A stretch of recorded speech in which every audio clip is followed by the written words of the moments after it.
Hey y'all, and welcome to another speed build. Today we are building a little Tudor home for a family of 2 to 3 Sims. As per usual, this happens a lot on my channel. The amount of Sims that can live in this home entirely depends on whether or not you have the glitch with Sims scooting to the other side of the bed.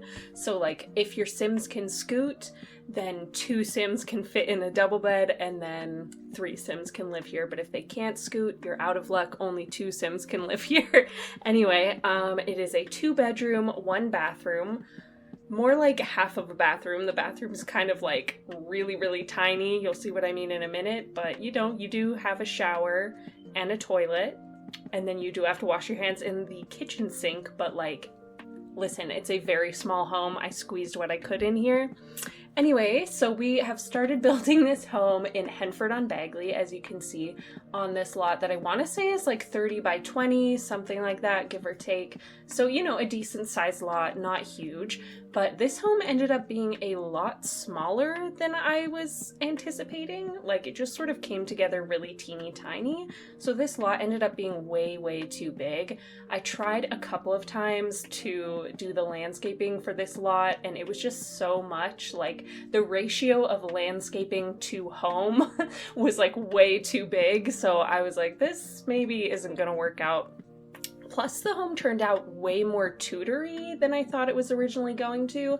I thought it would be a lot more like cottagey, and it still is, but it's just got those Tudor elements, like that half-timbered bump out and a couple of other things. So I was like, maybe I should move this to Windenburg because that's like where all of the Tudor builds are, if I'm not mistaken. I don't know Windenburg that well, but so as you can see, we've just switched to this other lot, so I think it fits a lot better here. Overall, I'm very happy that I switched it. The lighting may have been better on the original lot, not really sure, but this lighting is really, really cute too. I decided to build like in the evening at sunset because it was just kind of like orangey and pretty, and I thought it would be, you know, make a better video, something pretty to look at. Anyway, so yeah, we switched to this lot. I don't know the name of it. I can't remember, but you can see it in the top left corner. So maybe one of you can tell me what the lot name is. It's just that in my video editor, the playback is like kind of lower quality and like really, really tiny, so I can't quite read it. Plus my eyesight is trash. So anyway, I'm really getting off topic. I've talked for way too long about how I don't know the name of this build, or the name of this lot, but I do think it's a really cute lot. Like, you've got like a little river to the left and you can go fishing there, and it's just kind of secluded, and yeah, I just think it's really, really cute. Speaking of secluded lots, I feel like secluded lots are best if you're gonna do like an older fashioned build, because, you know, it kind of takes you out of the the immersion of it all if you build like a really old-fashioned home and then right in front there's like a lamppost, or like right next to it there's like a super modern suburban home, or like skyscrapers in the background or something. So yeah, I just really, really like this lot for this build, I guess. Anyway, so as you can see, the general shape of this home and the exterior has really come together at this point. And now I'm just working on like a little bit of landscaping. So as far as the shape of this build goes, you'll notice that the very top roof sort of extends a lot further to the right than it does to the left. And I kind of like that because it makes it a little bit more interesting to look at, but also I'd seen a lot of sketches on Pinterest of like Tudor homes specifically that had this sort of like one side is longer than the other type of roofline thing, and I thought it would be really, really cute if I did that, but I sort of doubled it up to have like 2 roof lines right next to each other, if that makes sense. And I think it just turned out really, really nice. Like, the shape is very cute in my opinion. And then to sort of balance it out, I went ahead and added another bump out to the left, and I feel like that just sort of visually, I don't know, it just was better that way. I also added one of those fake dormers that came with, I want to say Get Together, but I know some of them came with Cottage Living too. And I added one of those sort of to the right, just like popping out of the top roof line. It's not a real dormer, obviously, it's just for decoration, but I thought it went really, really well with the wallpapers.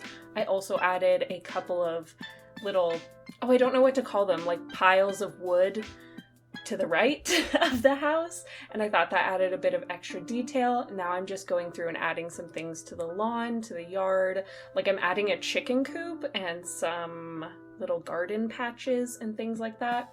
Oh, and one thing that I will note, I've used real fences this time. I do have like a habit of usually using debug fences. And I think they're really, really cute. I think they're prettier than the normal fences, but the downside of that is that like your Sims can walk right through them, which looks a little weird. And if you have chickens, like a lot of my builds often do, they can sort of like walk out, and if you don't lock your doors, they can like walk right into your build and sort of like annoy you. And I feel like sometimes that can be a little charming, like you've got just random hens and roosters all over your house, but I did get a complaint recently that it is kind of annoying, so I decided to use real fences this time. So if that's something that bugs you, then today is your lucky day, I guess.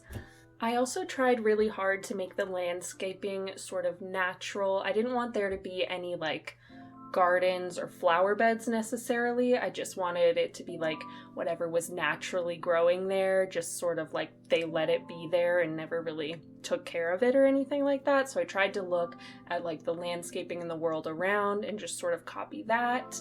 I even included some of the rocks from the shoreline nearby and things like that, just to sort of make it look organic and like it's naturally growing like that.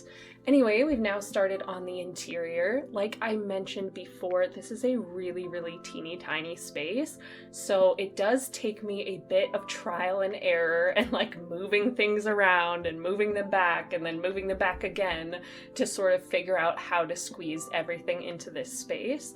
At this point, I was not sure if I was going to be able to fit 2 bedrooms in this house, but I really, really wanted to.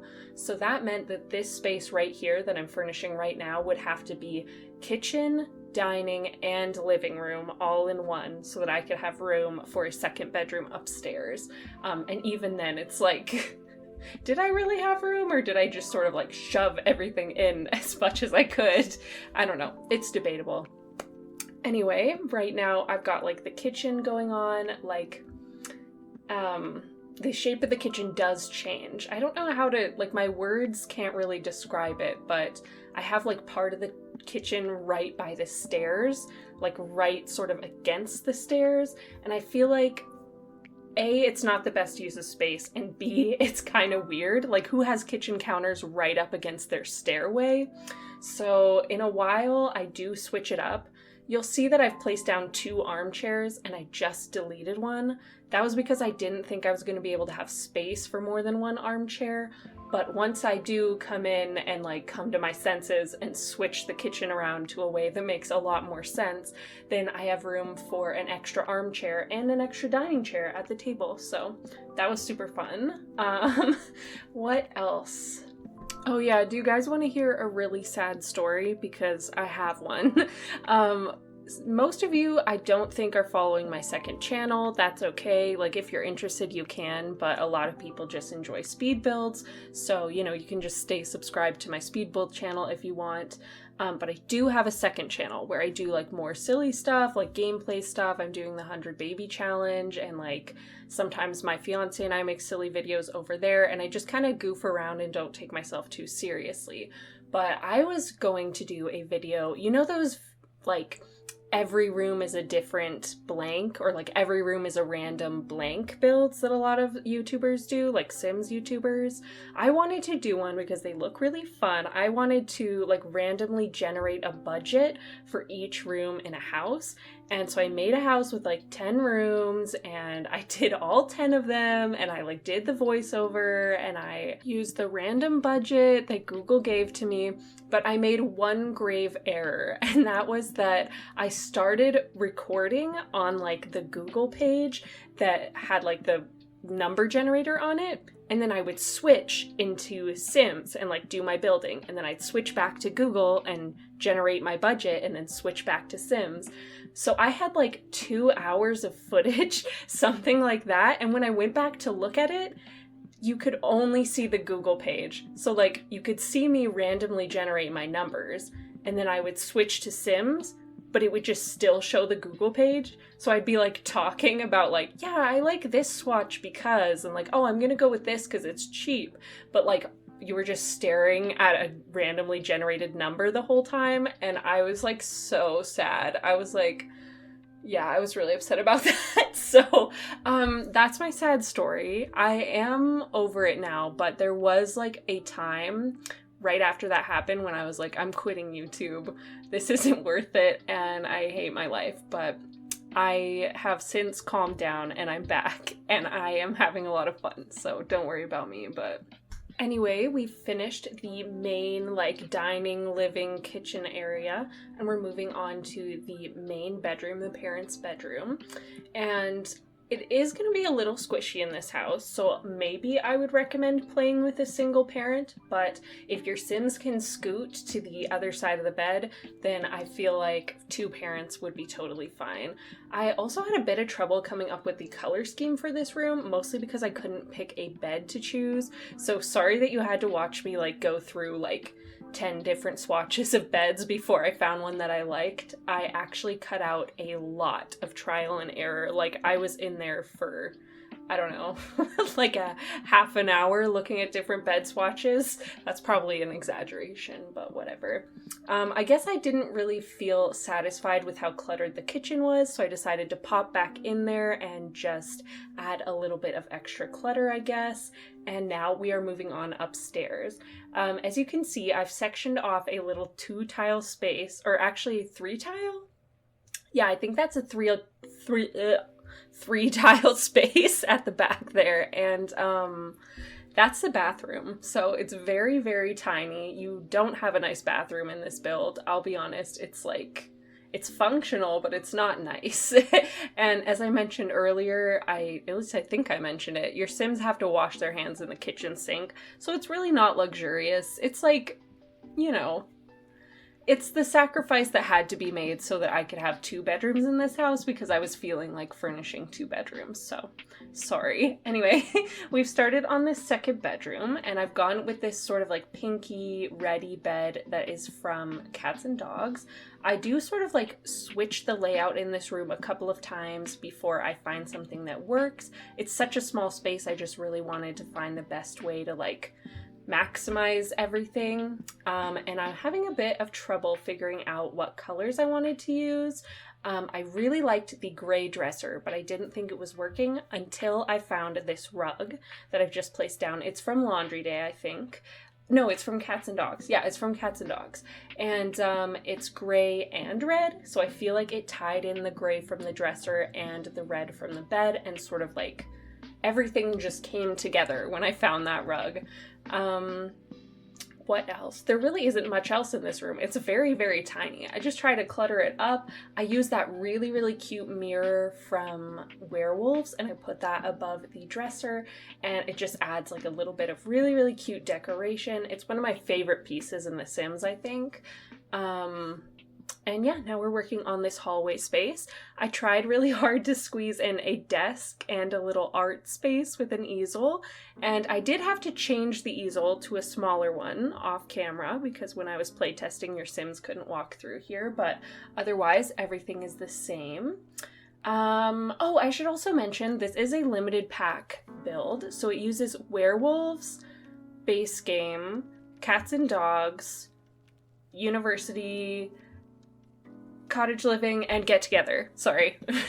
And base game. Did I already say that? Anyway, it's a limited pack build, sort of, so a lot of you should be able to use it, and of course I'll be back doing like base game builds, and if you have any combinations of packs that you want to see, let me know. Anyway, we're coming to the end of this build, so if you want to find it or any of my other builds, search the hashtag AliciaSims on the gallery, and thank you so much for watching. Leave a like or subscribe if you feel like it. Thank you, bye!